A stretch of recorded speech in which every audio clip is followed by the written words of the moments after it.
Les colliers d'ambre, c'est quand même mettre une pierre sur un enfant en espérant que ses douleurs dentaires vont décliner, vont disparaître. Alors bonjour, je suis médecin aux urgences pédiatriques. Je dirige la page To Be or Not To Be et aujourd'hui on va répondre à quelques questions que les parents se posent sur des questions plus ou moins affolantes des urgences de l'enfant. Oh, la question classique. Mon fils de 3 ans a 39,8 de fièvre. Depuis ce matin, je panique complètement. Est-ce que je l'emmène aux urgences? Comme il n'y a pas d'échange standard sur les enfants, on n'est pas forcément obligé par contre de les amener aux urgences. Surtout pas pour de la fièvre, parce que la fièvre, ce qui est alarmant, c'est la tolérance de la fièvre. Le chiffre, franchement, nous, on en a vraiment rien à faire du tout. C'est comment, une fois que vous avez donné du Doliprane notamment à votre enfant, 30 minutes après son action, comment l'enfant va tolérer sa fièvre. C'est-à-dire, est-ce qu'il va avoir une respiration correcte? Donc, est-ce qu'il va être respiré sans être essoufflé, sans avoir de creux ici au niveau du cou et en dessous des côtes? Est-ce qu'il va avoir une coloration normale? Donc, est-ce qu'il va avoir les lèvres, le contour des lèvres bleues ou les extrémités bleues? Ou enfin, est-ce qu'il va avoir un comportement totalement amorphe? Donc, on appelle ça le CCR. Un seul de ces éléments suffit à vous faire venir aux urgences. Et nous, en général, on s'inquiète après 5 jours de fièvre plein et continu. Donc, c'est vraiment tous les jours, 124 heures de pause. Là, on consulte un médecin aux urgences. Tout enfant de moins de 3 mois, dès qu'il fait de la fièvre, dès qu'il fait plus de 38, il doit avoir une consultation en urgence parce que c'est différent, ils sont plus fragiles et ils sont plus sensibles aux infections bactériennes.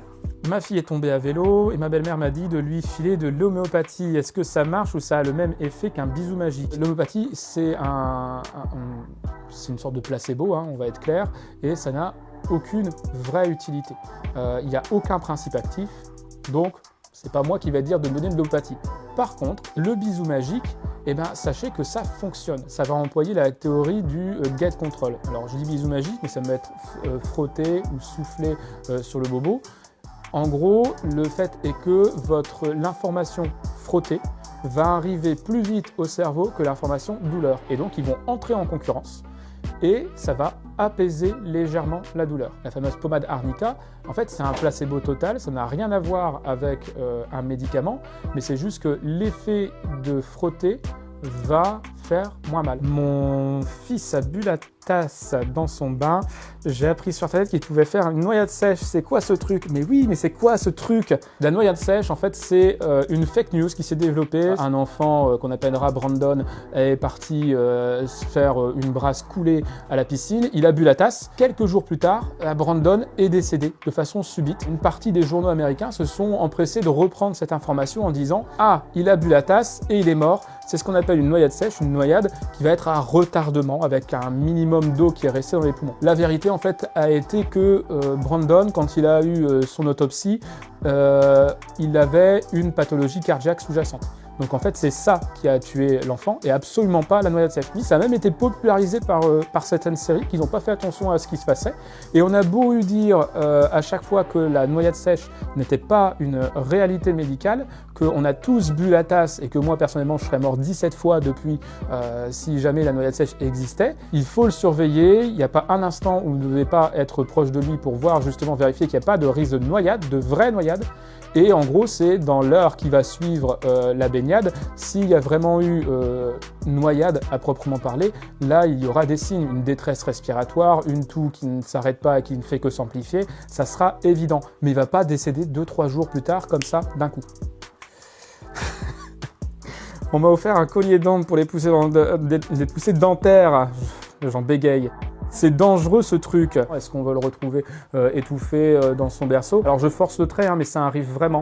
Ça arrive vraiment des enfants qui décèdent de collier d'ambre parce que ça va serrer, parce qu'il va s'accrocher en se retournant. C'est d'autant plus catastrophique qu'en fait les colliers d'ambre, c'est quand même mettre une pierre sur un enfant en espérant que ses douleurs dentaires vont décliner, vont disparaître. Vous achetez quelque chose qui est nuisible pour votre enfant et qui n'est absolument pas ce qui est vendu. Et surtout, n'a aucune propriété pour les poussées dentaires. Il faut bannir le collier d'ambre, vraiment, ça n'a rien à faire dans cette prise en charge. Question suivante.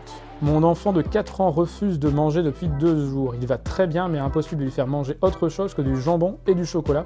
Je fais quoi? Déjà, les deux en même temps, un sandwich jambon-chocolat, j'avais jamais vu. Il faut bien savoir qu'à 4 ans, les enfants, ils ont plus de réserves que les bébés, en fait. Et ce qui va nous importer, c'est pas forcément est-ce qu'ils mangent, c'est est-ce qu'ils boivent. Qu'ils ne mangent rien pendant plusieurs jours, s'ils boivent, c'est pas grave. Quand nous, on est malade, on a aussi pas d'appétit ou très peu d'appétit. Finalement, il mange du jambon, il mange du chocolat, donc ça montre qu'en fait, il mange ce qui lui fait plaisir. J'ai pas trouvé de médecin qui peut recevoir mon bébé malade, il a 2 mois et demi et il a de la fièvre, je vais aux urgences où il attend d'avoir un rendez-vous dans quelques jours. Il a 2 mois et demi, donc si votre enfant il a moins de 3 mois, il n'y a pas de questions à se poser, il n'y a pas de CCR, il n'y a pas de choses de ce genre. Il faut aller avoir un avis médical en urgence. Les enfants de moins de 3 mois, ils ont la particularité d'être beaucoup plus sensibles aux infections bactériennes. On ne peut pas se permettre ici d'avoir de délai dans le diagnostic. Là, c'est pas possible. Qu'est-ce qu'il y a d'autre dans ce pot magique? J'ai peur que mon aîné refile sa gastro à son petit frère. Comment je fais pour éviter ça? Il faut se laver les mains, il faut laver les objets que l'enfant malade va toucher. Il ne faut pas partager, je sais pas, les tétines, les choses de genre. Il y a un vaccin disponible sur le marché, il y en a 2 même, qui permettent de vacciner son enfant contre le rotavirus, qui est le principal pourvoyeur de grosses gastro. C'est par contre un vaccin qui se fait assez tôt dans la vie de l'enfant, donc il faut le faire souvent avant 6 mois. Donc n'hésitez pas à le demander, à solliciter auprès de votre médecin traitant ou votre pédiatre. Alors il paraît que mettre un oignon sous le lit d'un enfant malade peut l'aider à le soigner. C'est vrai ou c'est du bullshit? Je vais me faire tuer parce que tout le monde est convaincu que ça marche. Mais si vous voulez mettre un oignon coupé sous le lit de votre enfant, faites comme vous voulez. Si ça marche, tant mieux. Si ça marche pas, tant pis. Moi, il n'y a aucune preuve scientifique que ça marche. Après, j'ai une petite hypothèse de pourquoi les parents perçoivent que ça marche. C'est que ça sent tellement mauvais après dans la chambre de l'enfant ou sur l'enfant qu'on l'approche moins. Donc comme on l'approche moins, il est moins malade. Au revoir mademoiselle, à bientôt. Et n'hésitez pas pour toute autre question par rapport aux pathologies de l'enfant et puis savoir s'il faut se précipiter aux urgences ou pas, vous avez ce livre-là aussi à consulter.